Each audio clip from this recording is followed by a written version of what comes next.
Broadcasting from down on the bayou, it's the Average Marks Pro Wrestling Podcast, powered by Lake Area Media, LLC. And now your hosts, David Boston and Patrick Fry.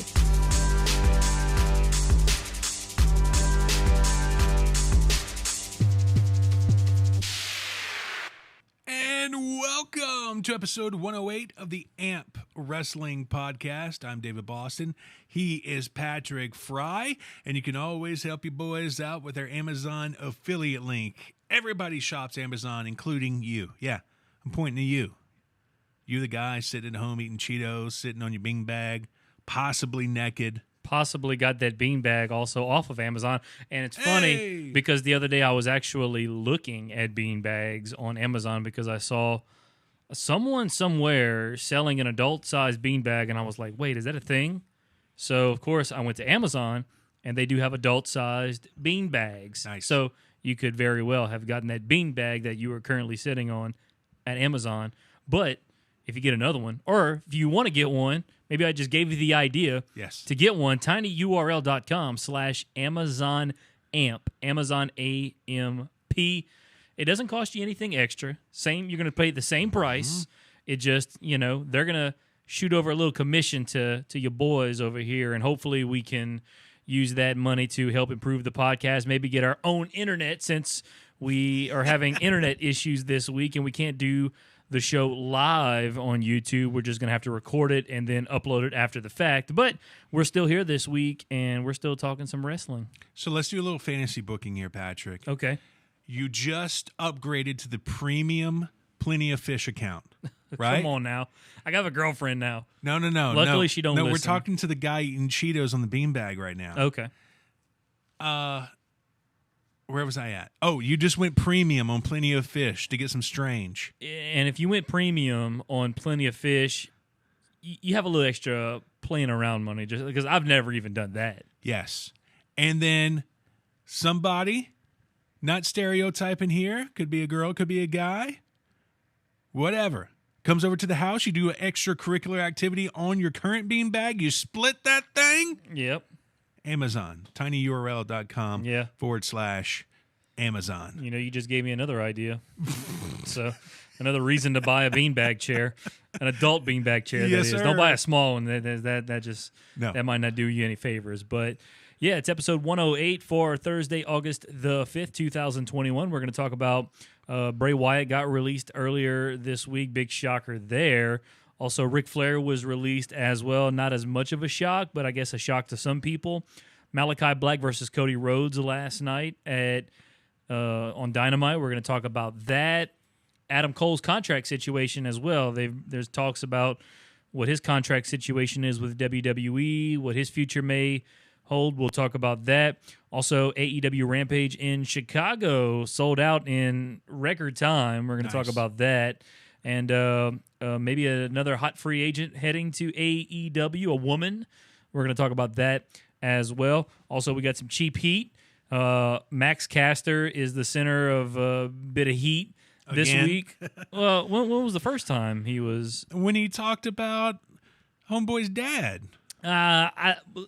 I don't think he had nearly as much heat for that as he does this week. I mean, he's losing bookings over what he said this week. Oh, yes. So we'll talk about that. I didn't hear about this. Also, Ronda Rousey decided to clap back at the fans, if you will, about Bray Wyatt. We'll talk about that. And then you have some stuff over in Rumor Mill. Yes. Over there. I don't know exactly what you got, but we'll keep it a secret. Yeah, we'll keep it a secret. Stick around to the end of the episode. We'll talk about some Rumor Mill stuff. So all of that and everything coming up on The Average Marks, episode number 108 for Thursday, August the 5th, 2021. Yeah, find us on your favorite social media platform, Facebook, Twitter, Twitch, YouTube.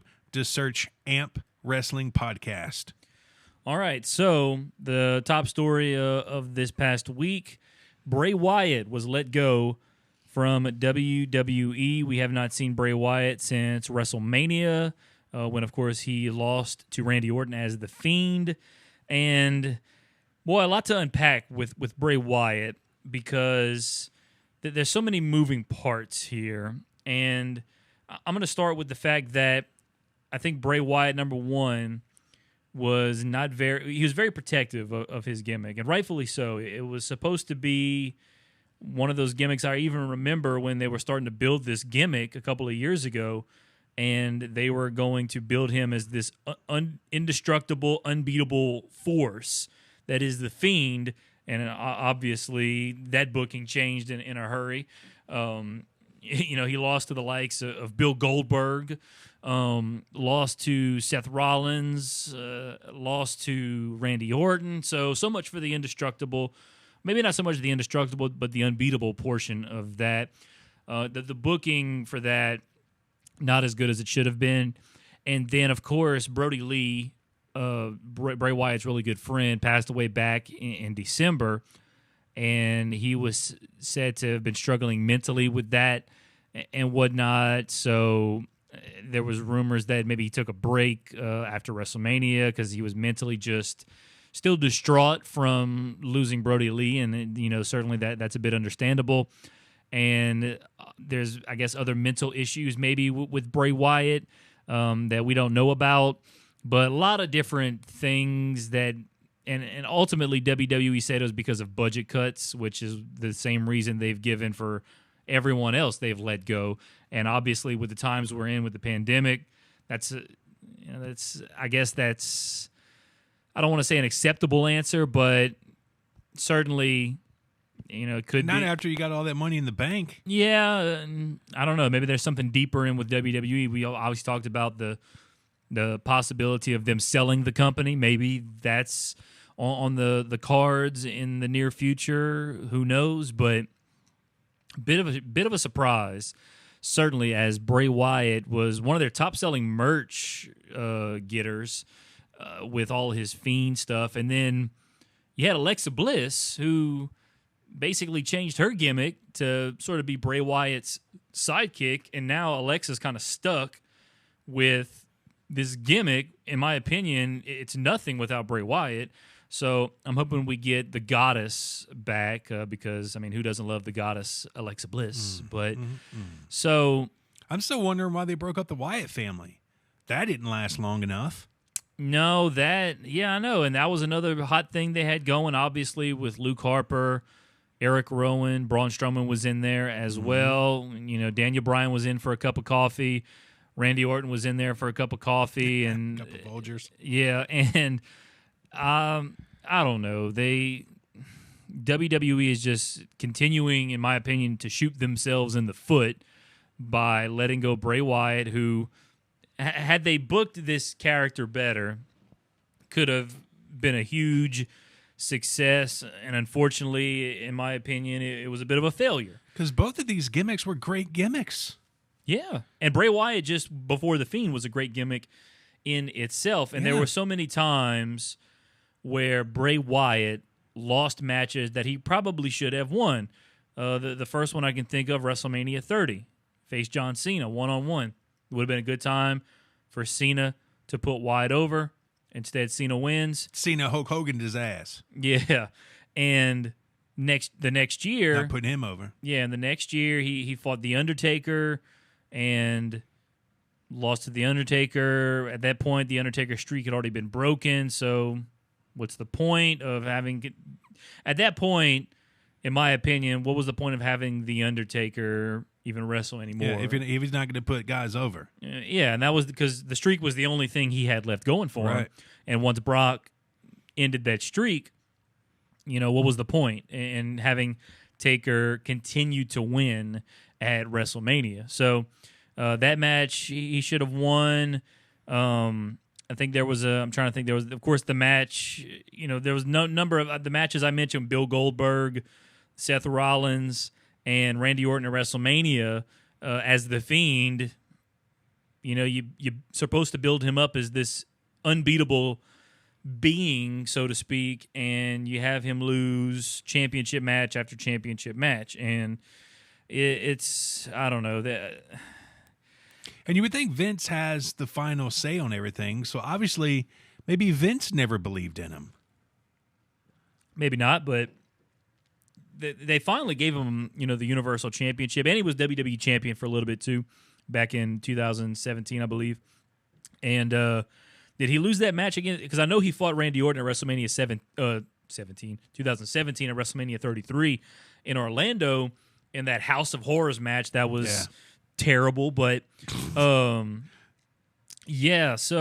I don't know. And now we wonder, where's Bray Wyatt going to go? And then also this seemed to have a little bit of a hit to the morale backstage. Like, I think this took a lot of people by surprise, maybe even more so than when they released Braun Strowman, who was a big enough surprise in itself when they let him go. Well, Braun's just big. Like, of all accounts, everybody's saying Bray Wyatt's like a freaking wrestling genius. Yeah. Like obviously him coming up with his gimmicks, psychology in the ring. Yeah. I mean, I guess it puts everybody on notice. If they can let Bray go, anybody's expendable. Yeah, I mean, there's not many people. I'm trying to think of a way to word this, but obviously, like a guy like Roman Reigns is safe. Yes. A guy like probably Seth Rollins is safe. Bobby Lashley's pretty safe. Unless he impregnates Becky again. That's another one. Becky's pretty safe. There's a list of people that are pretty safe. And in my opinion, I thought Bray Wyatt would be on that list. So that right there tells you, if you look at a lot of people in the company, if you were to make a list and, basically rank every superstar or wrestler from number one to however many they got in terms of job security, you would have put Bray Wyatt damn near at the top of that list, or he would have been in the conversation. I would have put him probably, top 10 in the company. Yep. So that tells you right there that if they're willing to let him go, and I don't know, there may be more to this than we know. So all we know is they let him go for budget cuts, and then obviously we know there's got to be. You got Jimmy Uso getting like 18 DWIs, or I can't even say DUIs. Yeah, and they're then they give him the tag team championships. Yeah. So I don't know. It's just another example of WWE dropping the ball with something, shooting themselves in the foot. I mean, it's starting to get. In my opinion, it's just, when you think things can't get any worse, they do. And, I was excited when WWE was getting back on the road, back in front of fans. I said, okay, maybe the pandemic was kind of like maybe they'll hit like the reset button and kind of get things going again, start bringing people back. And I'm not going to sit here and say Bray Wyatt will never be back in WWE. I mean, obviously we've seen scenarios where WWE have let people go and then re-sign them. So I'm not certainly going to rule that out, but I mean, why would he come back? They poo-pooed on everything he did. Exactly. Like he can go, it's I think I said this last week. If I didn't, I'm going to say it now. One man's garbage is another man's treasure. In this case, Vince McMahon's garbage could be Tony Khan's treasure, could be Impact Wrestling's treasure, could be New Japan Pro Wrestling's treasure. They're going to, Bray Wyatt is too good of a talent, assuming he obviously gets his mental health in order, that he's going to, as soon as that 90-day no-compete clause is over with, someone's grabbing this dude. Yeah. Because he's not going to sit on the shelf. I mean, someone may grab him even before that 90 days is over with, and, he'll appear wherever it may be. It could be in AEW. There's so many people that have been let go from WWE as of late that AEW is just picking up, and it seems like if you're Tony Khan, the rich just are going to continue to get richer, especially if it gets a guy like Bray Wyatt, and then another guy like we're going to talk about in a little bit, Adam Cole, Bay with his contract situation. But yeah, Bray Wyatt getting released, I don't know. Like I said, at the end of the day, to me, it's just another example of WWE shooting themselves in the foot. Vince was on this investors call the other day, and was saying that AEW is not competition, and I don't know if he truly feels that way or if he was just saying that just because obviously he's in front of all of the investors and whoever. Yeah, there's no way he's saying that they're competition if he's trying to sell. Yeah, that is true, but I'm telling you, at the rate they're letting all these superstars go and AEW's picking them up, AEW is gaining steam on WWE a lot quicker than I think a lot of people would have thought two and a half years ago when AEW started to come around. Yeah. I think a lot of people probably thought they were going to catch WWE by now, which technically in the ratings they haven't, but AEW now officially 4 straight weeks they've gotten over 1 million views on AEW Dynamite, and assuming that CM Punk and Daniel Bryan are going to show up there at some point in the next couple of months, that number's going to get bigger, and that gap between WWE and AEW is going to start shrinking. And next thing you know, they're going to be more than competition. They're going to be the front runners when it comes to professional wrestling on television and getting eyes on the products and excitement. I mean, as far as I'm concerned, I'm giddy every Wednesday night because I feel like it's 1999 again on a Monday night. And even last week I tried, because I wasn't doing anything, I tried to watch Monday Night Raw. I watched it because I had nothing else to do, but man, it just doesn't do it for me anymore. And I was, like I said, I was hoping with the fans coming back, maybe they were going to, get revived and the product would be a little bit better, but it's not. And AEW is gaining on them fast, and WWE is basically shooting themselves in the foot by just tossing away all this talent they have and letting AEW just swoop by and pick it on up. Basically, like I said, Vince is throwing his garbage on the side of the street, and Tony Khan's driving by. Hey, there's a nice piece of garbage on the street. Let me pick it up and turn it into something real nice. And that's what Tony Khan is going to continue to do. And ultimately, they're going to catch him. I mean, if this keeps up. Yeah, and Vince also said in that investors meeting that, I guess somebody asked him, who he thinks AEW is going to sign next, and he's like, well, we'll just have to wait until we release somebody, like cracking a joke. Yeah. But at the same time, it's like you go back. You made a reference to WCW, right? Yeah. Who were the biggest players in WCW? All the guys. Old WWF guys. Yep, and I mean they had a few homegrown guys. Obviously, Bill Goldberg was a WCW homegrown guy. Booker T was a WCW homegrown guy. But who got Dallas the needle Page moving though? That was the Outsiders when they came in with Hulk. Exactly. Yeah, that's when things really started to take a turn. And then obviously Hulk came from WWE and whatnot, and then the NWO formed and things of that and you nature. Had Macho Man went over there. Bret Hart went over there. And ultimately, they went... Roddy Piper. Ultimately, they went down the drain, but... Ultimate Warrior. And I guess you could say Ric Flair, although Ric Flair was like in NWA, then he went to WWE, and then he went to WCW and things of that nature, so... And then Lex Luger came from WWF, right? Yep. I believe so, yeah. So that was before my time of watching wrestling, so I kind of know about it, but sometimes it's easy to forget, especially when you didn't watch it at the time. I was probably like 4 or 5 years old. I didn't start watching wrestling until 1999 when Stone Cold Steve Austin was the hottest thing in wrestling. But WCW made their kingdom on WWF wrestlers. Yeah, it's happening again, Vince. Yeah, it's happening again, and this time, AEW is not going to go away anytime soon. AEW is not going to fold like WCW did. Not a shot. So it's a different day and age. The wrestling market is extremely saturated right now. And, man, just releasing a guy like Bray Wyatt, like I said, you're just feeding to the – you don't call him competition, but sooner or later you're going to – and you know what's crazy? Somebody caught a video of the producers at NXT. Yeah. Did you see that? Yeah. They were watching AEW. Yeah. So you can't sit there and tell me they're not competition. One, when they might be in the wrestling business, and I know Vince is in the entertainment business, but you're trying to entertain us the same exact way that AEW is trying to entertain us. So. And then didn't Nick Khan maybe come on the investors call and was saying basically any form of entertainment is competition?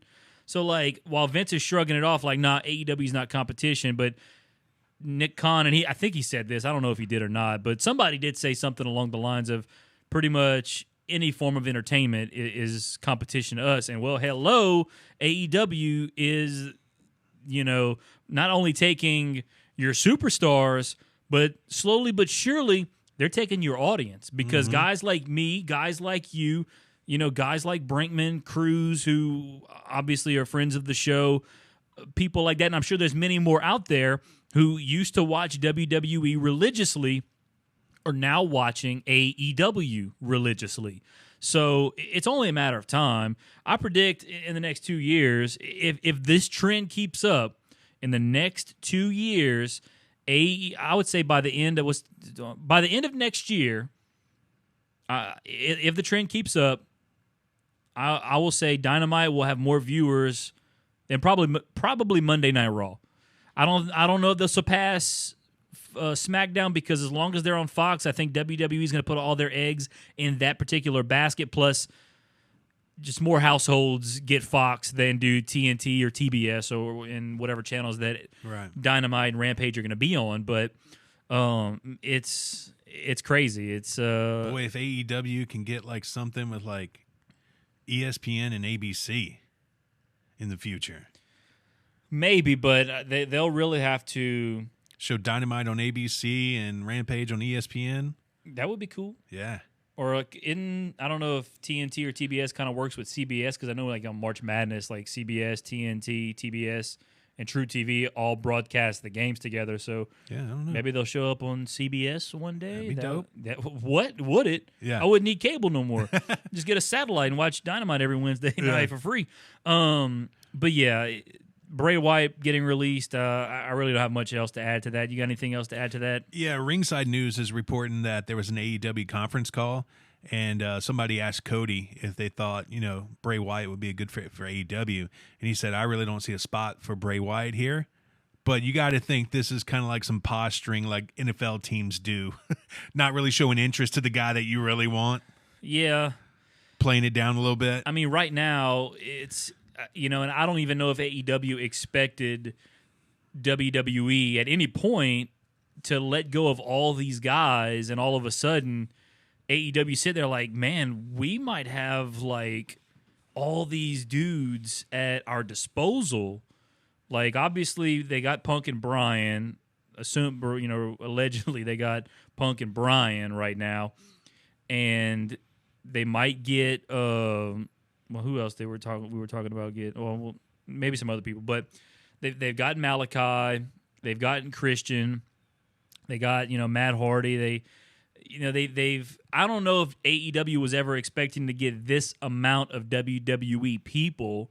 So I think the rate at which they're coming in is AEW might have to like step back and say, all right, hold on, we got to like kind of slow it down here a little bit, like.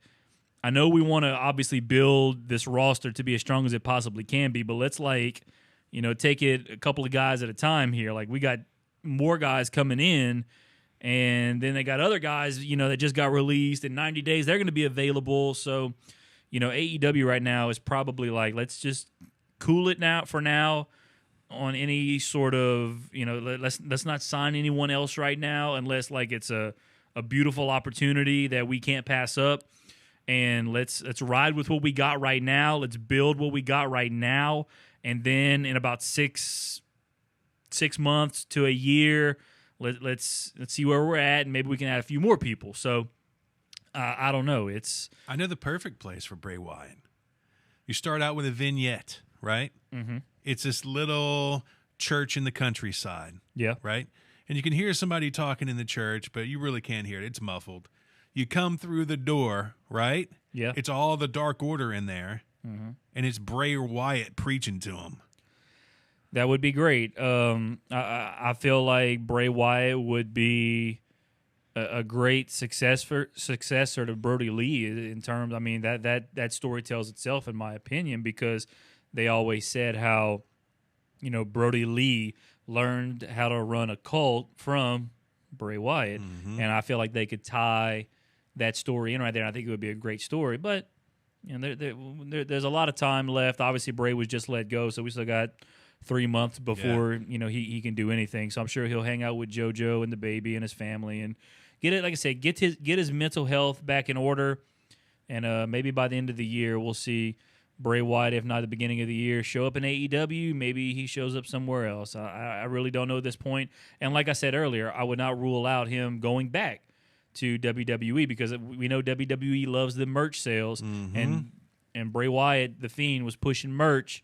So maybe And they said budget cuts. Maybe they let him go so that to let him say, all right, look, we paid you for the last couple of months while you weren't here.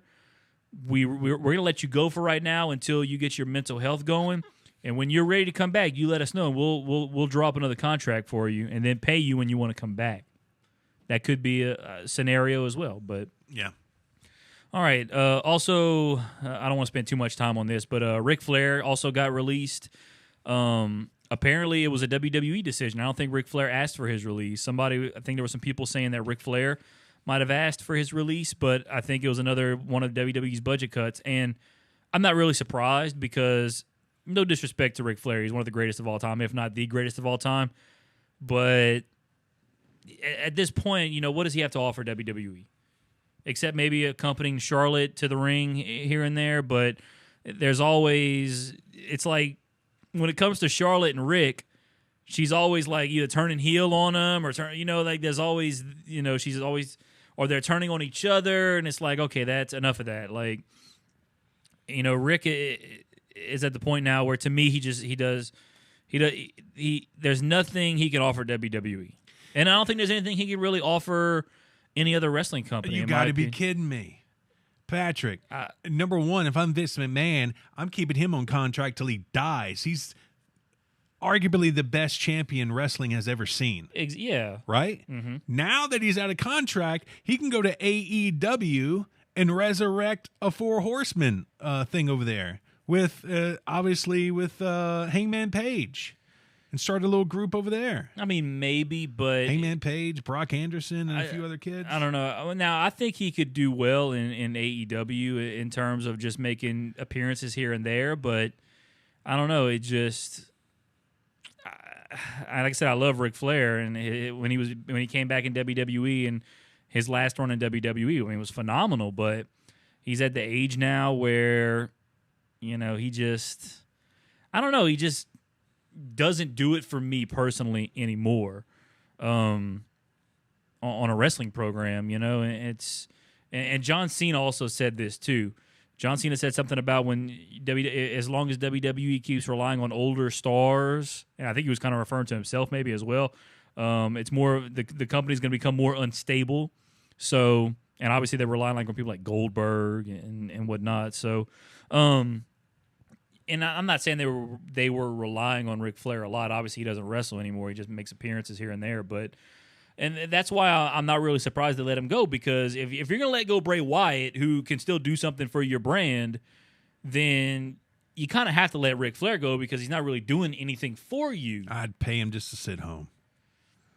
I mean, that to me, like, you pay him to sit home just so he doesn't show up on another company's television program. Dang right. And that's like a whole nother level of pettiness. But but yeah, so Ric Flair got released. I think he was also unhappy with the way he was booked, obviously, when he was doing that program with Lacey Evans. I don't think he was a big fan of that. I don't think many people were a big fan of that. That was just, I don't know, it was weird. Yeah. But yeah, Ric Flair is gone from WWE. Maybe he'll show up in AEW, but I think he would be better off just making appearances, special, doing autograph signings, this and that. Maybe making a few, maybe special appearances. Like he's already going to Chicago for some signing. Him and Hulk Hogan are going to be there. Oh yeah, okay. Well, there you go. I mean that's perfect for him. I think maybe he's meeting Tony Khan there. Maybe it's possible. Dang right he is. I don't know, but yeah, Rick got released. Well, I got a few things right here. Brian Alvarez from Wrestling Observer Live said that Ric Flair texted Vince McMahon with an ultimatum. Ultimatum? Yes, an ultimatum. And McMahon didn't do what Flair wanted, so the relationship ended. And then TMZ's are reporting that the Flair breakup's been in the works for a while now. Yeah, because like I said, back when him and Lacey Evans were doing that program together, which I think that was during the pandemic, I think.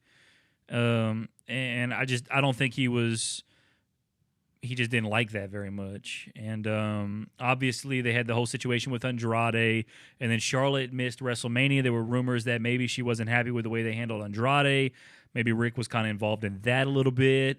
So I feel like the Ric Flair WWE relationship. Plus, he's gonna want to go work with his daughter. So you still believe Charlotte's going to go to AEW? Oh, as soon as that contract runs out, she's not re-signing.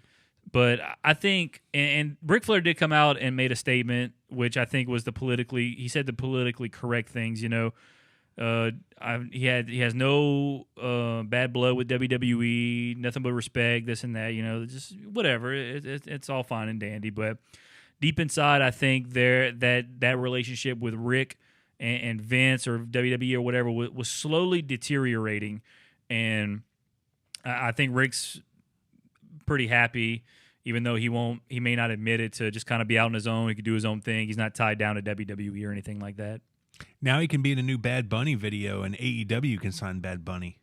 Hey, I wouldn't be mad at that, man. I'm still very impressed with what Bad Bunny did over in that's somebody they should that WWE needs to kind of maybe bring back, because I think the fans would really react well to him because of how well he performed at WrestleMania. Mm-hmm. So I don't know, maybe so. But Ric Flair's gone, Bray Wyatt's gone.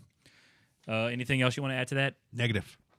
All right, so last night, AEW Dynamite Homecoming over in Jacksonville. The main event, Malaki Black versus Cody Rhodes. It's been a highly anticipated matchup between those two. And long story short, first of all, Malaki Black's entrance was fantastic. I'm not going to go as far as to say it was better than his WWE entrance, but that was a very high bar to set with WWE's entrance of Aleister Black. But Malaki Black's entrance last night, really awesome. It was really cool. It was pretty badass. I'm not gonna lie, but it was not quite to the level of his WWE entrance. So he comes out. Of course, Cody comes out. They have their match, and we were wondering, how is this match going to be played out? Is Cody going to go over? Because obviously he puts himself over a lot. I was pretty confident that Malaki Black was going to go over.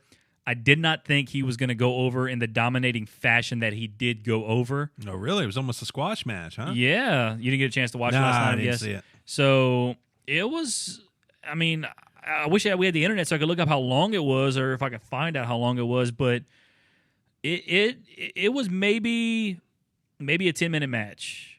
Maybe. It might have even been shorter than that, but Malaki Black dominated most of that match. He hit him with the black mass and pinned him by just basically putting his foot on his chest. Dang.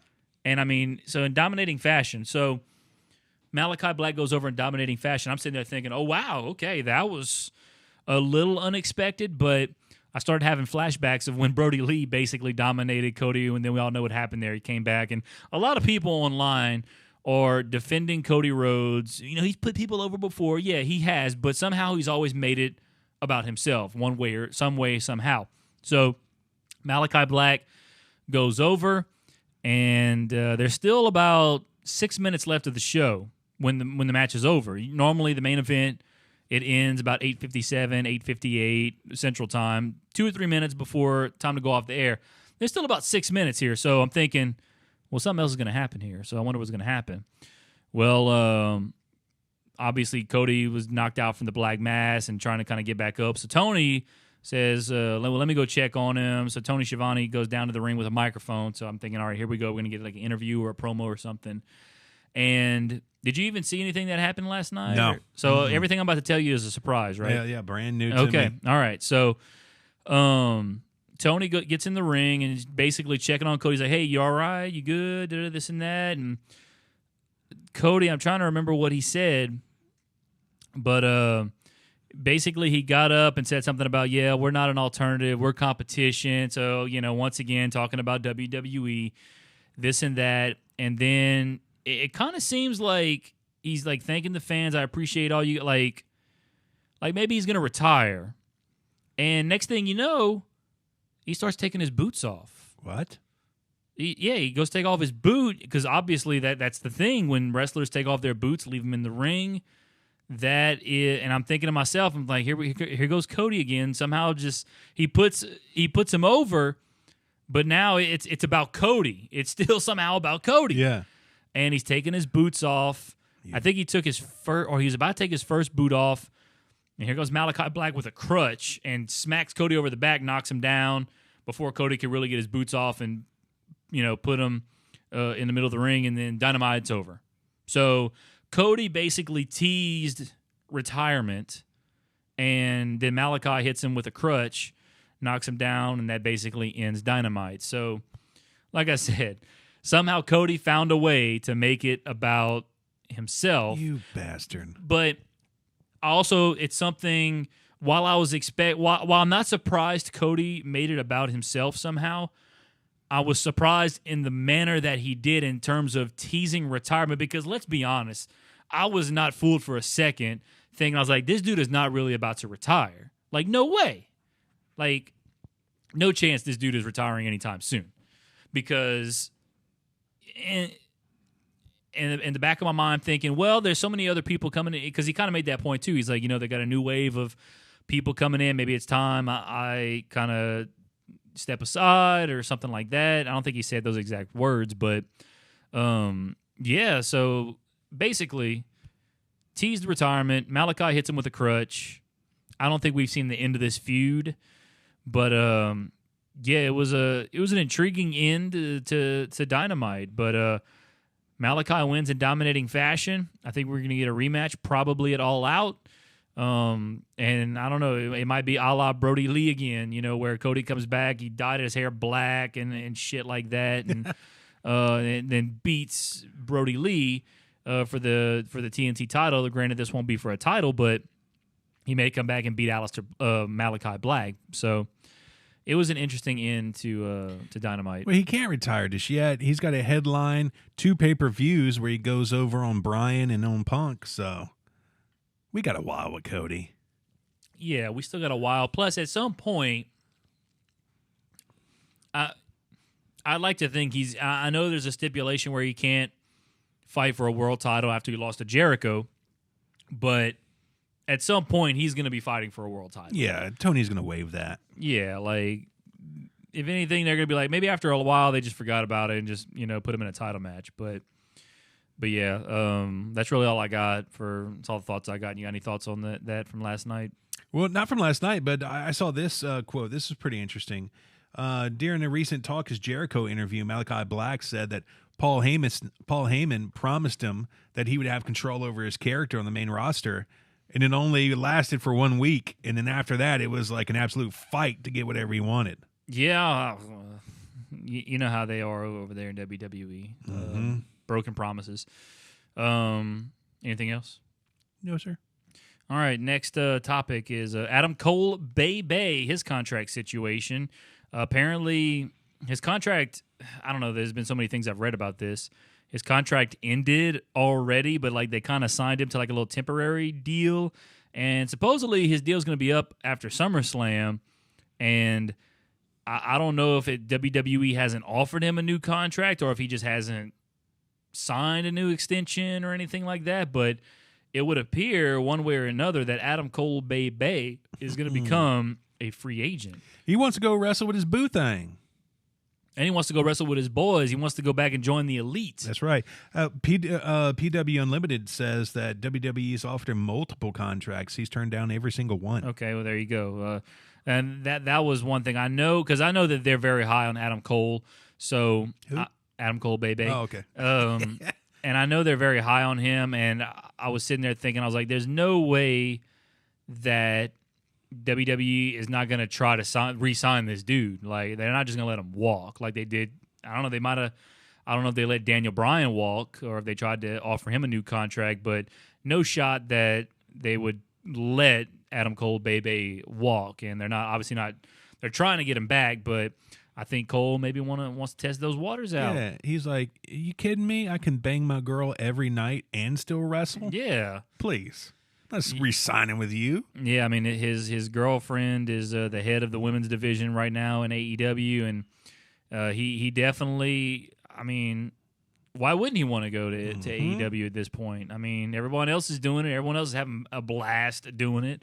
So, and my goodness, he would just add to an already stacked lineup of people there. Like, my God, they're going to have more people than they know what to do with over there. They're going to have to introduce another singles title or something over there. But, yeah, not much to say here, but apparently his contract situation, I mean, I think you pretty much kind of summed it up there with that report from PW Insider that they've offered him multiple contracts, but he's not re-signing, or at least not yet. So he might be another one that shows up in AEW. And that's the thing, too. If his contract just expires, then he could just show up at any point. He doesn't have that 90-day no-compete clause. There's 50% chance I'm going to say this guy's wrong. This guy, Patrick, I'm off my game today, dog. Those ratings got me mine effed. Don't worry about it, dog. Don't worry about it. And this guy got caught up in the Me Too movement, but I wonder if AEW is ever going to sign Marty Scurll. No, honestly, because I feel like they would have by now, but I just don't. I don't know if I see that happening, but because I feel like they would have by now. I think he's had the opportunity to, and I know Ring of Honor, like, ultimately, I think at one point they had signed him to be like the head booker, but I don't know if they had let him go. Or, yeah. I think after all that stuff started coming out, they fired him. Yeah, I hadn't kept up with much of that lately, but wouldn't be surprised if they did. I just don't see it because, like I said, I think if they would, they would have done it already by now. Because I feel like he at one point was very high on their get list. Especially when, because he obviously ran with the Elite and all them boys and the Bullet Club and all that stuff prior to AEW. But like I said, if they would have signed him, they would have done it by now. So, anything else on Adam Cole, baby? No, just he's gone. All right. So AEW Rampage, a new show which starts a week from tomorrow. Actually, first show is in Pittsburgh, PA. Also, they announced Red Velvet and Britt Baker for the AEW Women's World Championship next Friday on the first episode of AEW Rampage. Boy, you should have seen what Red Velvet was wearing last night. That Red Velvet. Yeah, you should have seen you should have seen that top she was wearing last night. I was hey, big fan. Later on tonight on YouTube, going to check out all the highlights of Dynamite last night. Yeah, her top she was wearing last night, she was definitely, I don't know how to explain it. It's one of those, I don't even know how to explain it. Just you gotta go see it. It was. Whatever happened to Jade Cargill? Is she still wrestling for him? Yeah, she cut a little promo last night, and I don't know what they're doing with her. They're just I guess they're just kind of like saving her for the right moment, I guess. But she's gonna be back in action on AEW Dark Elevation next Monday. I don't know. They pushed her so hard at first, and they gave her all this burn, and it's like she's fizzling, bruh. No, I think that they're just building her up a little bit. She's still like very new to the wrestling business. Obviously, like the first time she ever wrestled was in AEW. I don't think she ever wrestled before that. So she's still very new to the business. So I think they're just kind of letting her, get the business under her and everything, and get her rocking and rolling. And then when the time is right, they're going to really pull the trigger on her. Because I think right now, their plan is to obviously give Jade the AEW Women's World title at some point, but right now they know that Britt Baker is hot, so they're going to let Britt Baker have her run without, they don't. I don't think you want to obviously put her with Jade yet, because I think Britt is so over right now that you want to let her run with the belt, but at the same time you don't want to put her in the ring with Jade because you don't want either one of them to have a loss right now anytime soon. So keep them two away from each other until, I don't know, maybe next year's Double or Nothing. I think maybe if Britt's still holding the belt by then, maybe that's the match for Double or Nothing maybe next year and next May. I think Jim Cornette would tell her the fast track to the women's title belt is let's go ahead and sleep with Kenny. Yeah, probably so. Well, if Adam Cole Bay shows up in AEW and wins the world title, then she's doing one better there. Yeah. So, but we were talking about Rampage, and yes, I'm sorry. Red Velvet, yeah. I also like Red Velvet Cake too, one of my faves. Mm-hmm. Yes. But so the first episode of Rampage next Friday. The week after that, the 20th of August, they're going to be in Chicago. They announced that, and I think everybody assumes CM Punk's going to be there. So tickets went on sale for that show, and they sold it out in 10 minutes. Dang. And that's a pretty decent sized arena. I think it's the United Center over there in Chicago. That's a pretty big arena, and they sold that son of a bitch out in 10 minutes because I think a lot of people are expecting CM Punk to be there. Right. I'm going to go out on a limb right now and say CM Punk will not be at that show because you're going to have 3 other shows in Chicago a week or 2 later. I think he'll show up at one of those. But that would be the smart booking because, all right, you've already sold this one out. Yeah. Keep them back so you can sell the other ones out too. You're right. So just a quick note there. AEW Rampage in Chicago sold out in 10 minutes. So just like a hot blonde, you just got to tease them. Yeah. Tease them. Yep, that's right. All right. So earlier in the show, teased a little bit about another free agent woman heading to AEW. I think Fightful.com reported that Ruby Soho, formerly known as Ruby Riott, is expected to sign with AEW. Now, that could be a huge get for this AEW women's division. They've been getting better. I will say that. Every week I feel like they're getting better and better and better. You know, they've been stacking that men's roster with WWE guys. Now it's time, you know, maybe Ruby Soho is going to be the first and a few former WWE women who come in and start stacking this women's division up, because I think Ruby Soho could be a very big player in that women's division. And I mean, she's obviously a big name now. She's had her exposure in WWE for years, and she's just going to be a big time player in AEW. So, I mean, I really don't have much to say about it, but I know there's a lot of potential matchups with Ruby Soho taking on maybe like a Nyla Rose, even a Britt Baker, an Allie, a Layla Hirsch. Layla Hirsch. She's got a shot at the NWA Women's Championship. Yep, she beat Allie last night, and her and Camille had a confrontation. Boy, the size difference. Boy, that Camille right there. Yeah, boy. She looks like a beast. And someone was talking about a Camille versus Jade Cargill match. Oh, my God. That would be awesome sometime in the future. I would love that. That would be, as JR says, a barn burner. Yes. That would be a really good match in the future. But Layla Hirsch does get a shot at the NWA Women's World Title. The height difference was hilarious. Yeah. I saw a still photo of it. Yeah, the height difference is significant. God, Camille Brickhouse. She's a beast. Now, Ruby Soho is looking quite nice with that short red hair. Oh, yeah? As MX, you didn't see the picture of her?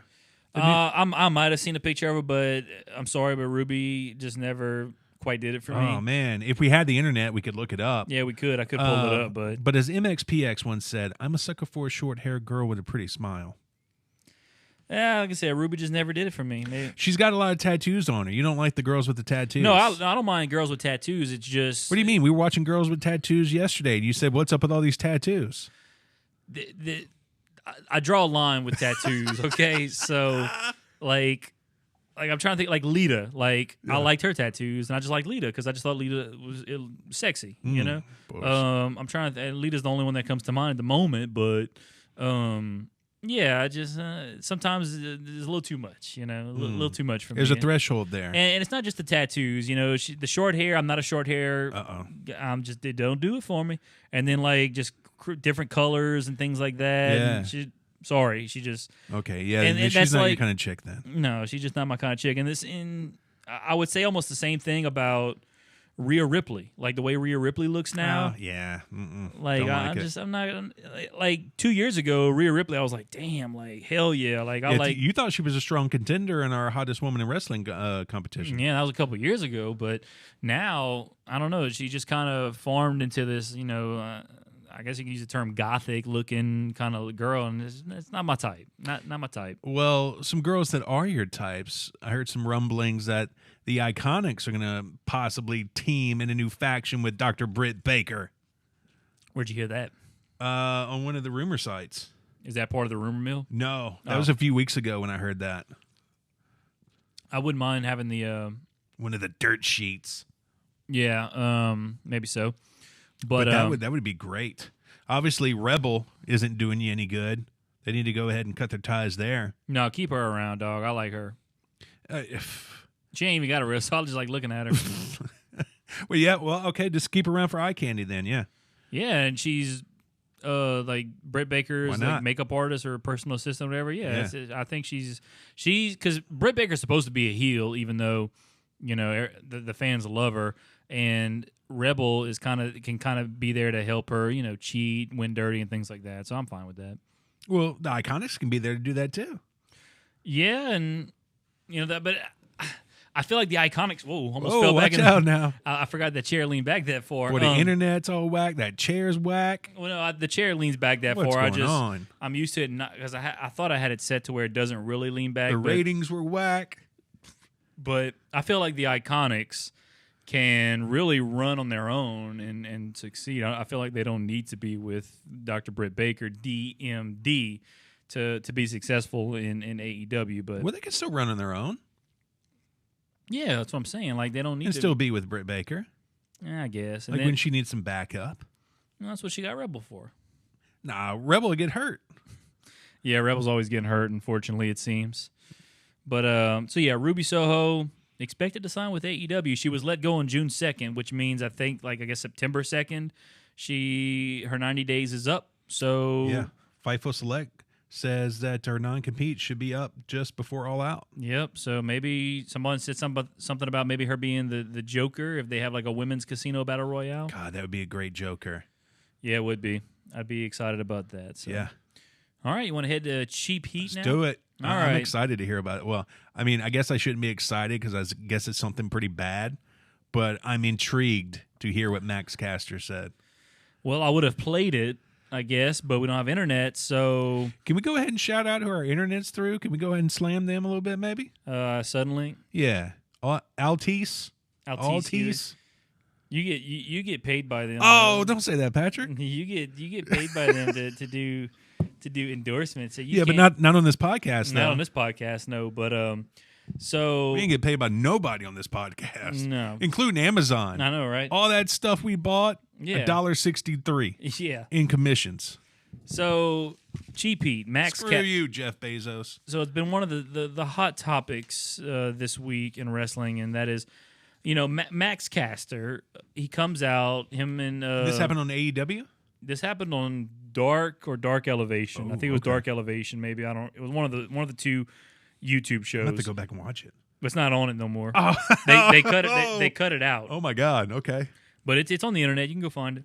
All right. So he comes out, and I don't know I can't say the rap verbatim, but he basically said something about calling mental like Simone Biles or something like that.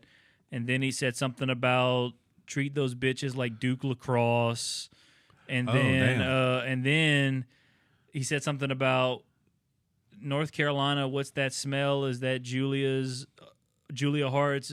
And then like he didn't say it, but like who's this? I can't remember the other guy's name in the Acclaim. Yeah, the other guy in the Acclaim. Yeah, what's his name? I can't remember his name, but he took the microphone before he could say vagina. And it was like, whoa, whoa, whoa, whoa, whoa. And he's like, you mean her breath from all the croissants? Yeah, like making it seem like he wasn't going to say vagina, but so he made a Simone Biles mental health joke. See, I'm not mad about that. He made a Duke Lacrosse joke. That's pretty messed up. Well, see, I think most people had a problem with the Simone Biles thing, and I think a lot of people also had a problem with him because he's 32. Julia Hart's only 19.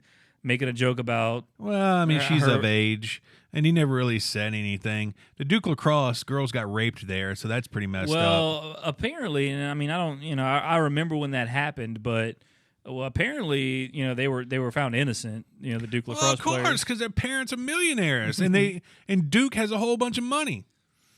Maybe so, but I think a lot of people took. I feel like there's so many people. Look, no poor kid from the inner city is going to Duke to play lacrosse. All those kids, they've been grown up on yachts. Yeah. But apparently, like I said, between those three things, like it triggered people, like those three things triggered people more than probably anything else he's ever said in any of his raps. And he's drawn that line a little bit in some of those raps already. Yeah. But like this time, it's like he hit the trifecta. Yeah. Like he talked about Simone Biles, Duke Lacrosse, and then Julia Hart's vagina. So, like, I bet you it's a nice one. I'm sure it is, but and I doubt it. I doubt it smells. I really no. But here's the thing, like, there's no way. And Tony Khan went on. Patrick said, "I doubt it smells." No, I doubt it. I have a hard time believing that, but oh my God.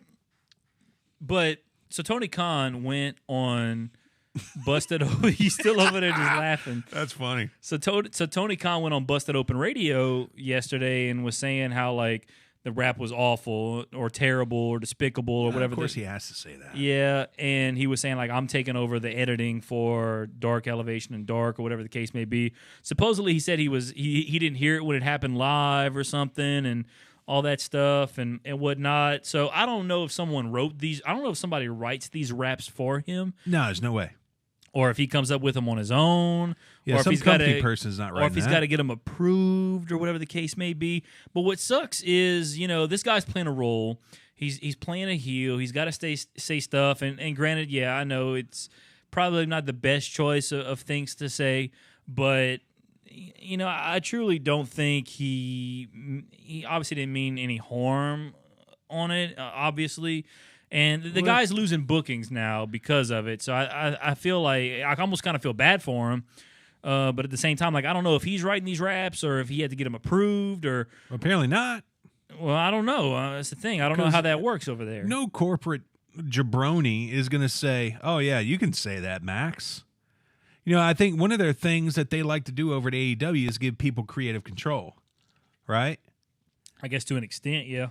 And obviously, this guy is a wordsmith, and he can rap pretty decent, but like his raps are really intelligent, what he says. So they just trusted him with it, and it burned them. Yeah, they got to release this guy because he wants to be an edgy heel. He can't be that anymore if you're going to muffle him now. Well, the problem now is that Max has gotten over because of his raps. Right, imagine so. And now it seems like the raps or a rap could be his downfall. Mm-hmm. So I hope, I don't know. I hope he can stick around. I don't think Tony's going to get rid of him.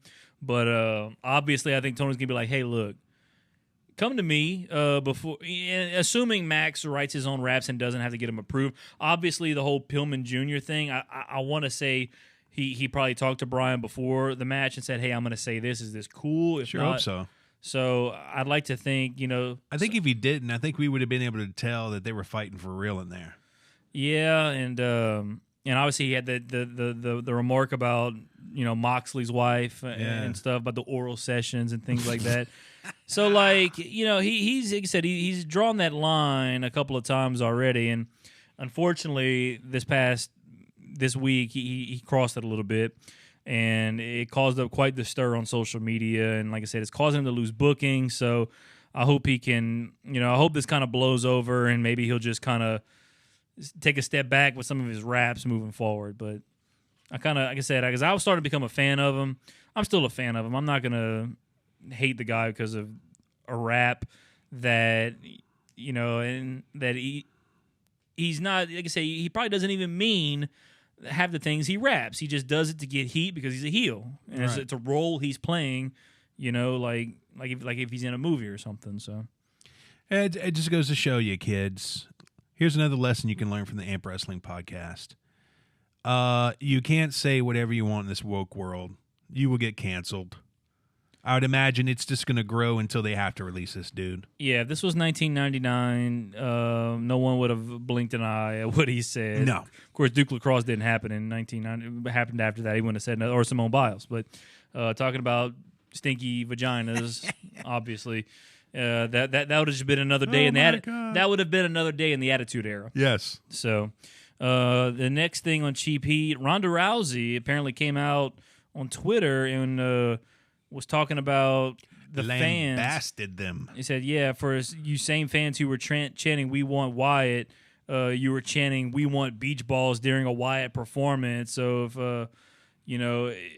WWE is going to treat them like whatever it's because you guys did it first or something like that. You missed it. She said, if you're mad at WWE for treating him as expendable, it's because you idiots did it first. Exactly, yeah. And you know what? At this point, I'm over Ronda Rousey. But that's hashtag facts right there, though. To an extent, but at the same time, like, you know what, Ronda, just go have your baby and just go deal with your form. She's got some kind of chip on her shoulder for wrestling fans, though. I don't know what. Like, yeah, I think she has it out for the fans. I don't know why, but I don't know, but like I said, I'm at this point. I'm over Ronda Rousey. Yeah, like so as far as I'm concerned, you can go hide at your farm, have your baby, keep your little family. And as far as I'm concerned, goats. I would not lose a minute of sleep if you never showed back up in a professional wrestling ring. And I know damn sure you're not going to show up in an octagon again because Amanda Nunes or Holly Holm will send you back to that farm just as quick as you got to that UFC octagon. So you wake back up the farm. What happened? Now she'd beat my ass, but I'm not trying to pick a fight with her. But at the same time, like, you know, and it's like just because you were in the wrestling world for a year and then left and never came back. You know, you think you can just sit there and, you know, crap on the fans. Like, if anything, the fans have, you know, that's the beauty of wrestling. The fans can go to wrestling shows and say, speak their mind, and you know, and it's not necessarily. They were probably, when they said we want beach balls, it's probably because of the shitty booking for Bray Wyatt. It's not because they didn't like Bray Wyatt. It's because they didn't like the way he was being booked. So, yeah. I don't know. Yeah, and it's like... Ronda is just... I've had it up to here with Ronda. Yeah. As far as I'm concerned, like, just... Like I said, go do whatever. Go do your YouTube channel, whatever the fuck it is you do, and have your baby. Go deal with your chickens on your farm with Travis, and like I said, the wrestling world, as much as we need you, not even you can save WWE at this point. So just please go away. Yeah. Get Travis in some hormone therapy so he can increase his sperm count. But look, we wanted to love you, Ronda, but here's the issue. You came out with your stupid mad mug face every time walking down, and then all your moves looked fake as hell, and we fell out of love with you because you just looked fake. Well, it's crazy. She had a great debut match at WrestleMania 18. But, like, her promos were terrible. Oh, my God. I remember, like, one time, man, like, it was on Raw. And, like, I don't know, she tried to do a promo, and, like, the fans started turning on her. So, like, next thing you know, she just starts, I think, like, ad-libbing shit. And she's just like, I wish I could, like, find that promo because, like, I don't even think she knew what the hell she was trying to say. And I was just like, ooh, this is bad. And then she basically turned heel on the fans. And she just got... I don't know, it just got annoying. And I was like, whatever. You know, screw it. I don't care. It's probably for the best that you didn't come back. Yeah. Because if she comes back, she's going to get booed out the building. So, oh, my God. Like, I think at this point, wrestling fans are over Ronda Rousey. She came. She had a good year, in my opinion, overall. But, you know, at this point... Yeah. Good riddance to you. Why don't you go to the Bare Knuckle Fighting Championship and let Paige Van Zant knock your face around a little bit? Yeah, that'd be fun. That would be fun. All right, we got some rumor mill stuff. Oh, yes. Real quick, because my son is waiting outside for me. MLW has closed a deal with a streaming service that sources told PW Insider is a big one for the company. They're also talking about launching a separate Azteca Underground series. Is that going to be Peacock? Because didn't they sign a deal with WWE? I have no idea. I did see they signed with a streaming service, but nowadays with wrestling, if you sign with a streaming service, hey, nothing wrong with that. That is the world we live in. Did you see what streaming service? No, I didn't see, but I just kind of peeked over it a little bit. I didn't really read into the details or anything, but you know, if you sign with a streaming service these days, you can't go wrong with that with the world we live in. Yeah, it'd be great if it's Hulu. It would be. I love Hulu right now. There's so many streaming services out there. Netflix. Hulu's it. Okay. With COVID restrictions returning, Bodyslam.net says WWE is concerned that SummerSlam may not be able to run in Alliance Stadium and is preparing to return to their Thunderdome setup. But Allegiant Stadium. What did I say? Alliance Stadium. Maybe? Oh, I sure did. WrestleVotes, however, says that WWE remains on track for Vegas after conversations with the city and the venue. I think they're going to... Obviously, Nevada has the indoor mask mandate like we do here in Louisiana now. But yes, sir. They're going to have SummerSlam. What's going to happen after that, I don't know. But I do know that, yeah, you're going to have to wear a mask at SummerSlam. So at this point... It'd be worth it. Yeah, I think it would be worth it. Heck yeah. And then I know, like, you know, in New York City now, you're going to have to show proof of vaccinations to to go into events. So the New York City show at Arthur Ashe Stadium for AEW, you're gonna have to be vaccinated if you want to go there, I believe. So fully vaccinated? I think at least one shot. Oh, okay. At least one shot. So, yeah. But yeah, I think SummerSlam is a go. There's no shot that it's not happening in Las Vegas at Allegiant Stadium. Right on.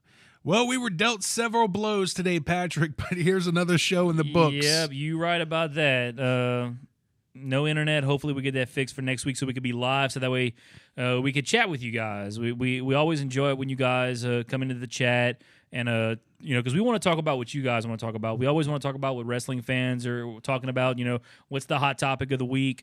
We try to talk about the hottest topics we can think of each week and what gets wrestling fans chirping, and we certainly want you guys to come back in next week and join us live every Thursday, 5:30. Hop in the chat. Tell us, we talk about whatever, anything wrestling. That's right. Keep up with your boys on your favorite social media platform. We're everywhere. Just search AMP Wrestling Podcast. Patrick, get us out of here, son. Outro. You've been listening to the Average Marks Pro Wrestling Podcast with David Boston and Patrick Fry. All opinions discussed in the show are those of Average Marks and do not represent any wrestling company, organization, or individual. This has been a Lake Area Media, LLC production.